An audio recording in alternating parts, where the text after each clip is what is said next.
बहराइच में भेड़ियों का खौफ और सिकंदरपुर गांव के लोग भी इसी तरह के खौफ में हैं। और ये खेत की मेड़ पर देखिए, ये गन्ने का खेत है। टॉर्च जला करके खेतों पर निगरानी गांव के लोग कर रहे हैं और मेड़ पर गांव के कई लोग पहुंचे हुए हैं और लगातार वो ये देखने की कोशिश कर रहे हैं कि क्या कहीं इनके खेतों में इस तरह से वो भेड़िया आकर छिपा तो नहीं है जो गांव वालों पर हमला कर रहा है, जो रिहायशी इलाकों में दाखिल हो जा रहा है। और उसके लिए इंतजाम खुद गांव वालों ने अपनी सुरक्षा का अपने हाथों में ले लिया है। और इसी खेत की मेड़ पर हम देखते हैं कि गांव के कुछ लोग हाथों में टॉर्च लिए दिखाई दे रहे हैं, तो कुछ आसपास इस तरीके से भी कुछ एक देसी व्यवस्था करके रखे हुए हैं। ये जो है, इसमें आपने क्या बारूद डाला हुआ है? जी सर। और ताकि इसकी आवाज से जो है वो जानवर भाग सकें, तो इसको कैसे चलाते हैं आप? तो सुना आपने, ये है वो धमाका जिसके डर से भेड़िए यहां से भाग जाएं और गांव वाले सुरक्षित रहें। और गांव के लोग इसी व्यवस्था में लगे हुए हैं। तो आप गांव वाले जो है, आप गांव के प्रधान है क्या नाम है आपका? शिवाकांत शुक्ला नाम है, गांव का प्रधान हूँ मैं, सिकंदरपुर का। ये जब से हमला हो रहा है, आपके भी गांव में देखा गया है भेड़ियों का आना? मेरे गांव में एक खतरा कर चुका है, एक बच्चे को खा चुका है वो।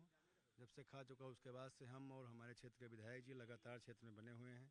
पूरी रात हम लोग जगते हैं, पूरी रात अपने गाँव वालों की सुरक्षा के लिए। पूरी सुरक्षा का जुम्मा हमारे विधायक जी ने और हम लोगों ने ले रखा है। और ये गांव के लोग जो है, ये टॉर्च हाथ में लिए हुए हमें दिखाई दे रहे हैं और सारे के सारे कोई लाठी लेकर के घूम रहा है, कुछ अपनी गाड़ियां लेकर के आसपास रिहायशी इलाकों में इसी तरह से पहरेदारी कर रहे हैं।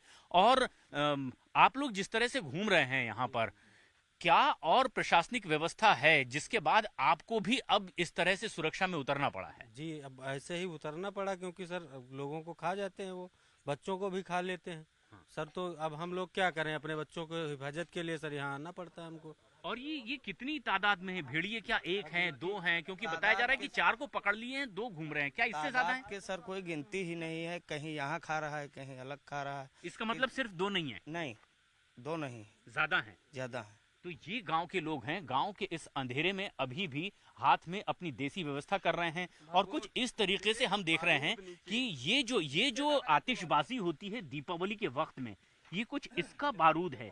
ये यहाँ पर हम बहुत नजदीक से इसे अगर हम देखना की कोशिश करें, मेरे वीडियो जर्नलिस्ट सहयोगी भी दिखा रहे हैं विकास ठाकुर, कि ये वो बारूद है जो दीपावली में आतिशबाजी के लिए काम में आता है। लेकिन इसी बारूद को कुछ देसी व्यवस्था के साथ पाइप में भर के कुछ इस तरह से धमाका किया जा रहा है। ये है वो धमाका जिसकी वजह से भेड़ियों को भगाया जा सके। अब गांव वालों के पास इस तरह की अपनी व्यवस्था के अलावा फिलहाल कोई चारा नहीं। प्रशासन की ओर से आश्वासन मिल रहा है कि जल्द तमाम भेड़ियों का कुछ इलाज किया जाएगा, पकड़ा जाएगा, या फिर मौके पर देखते ही गोली मार दी जाएगी।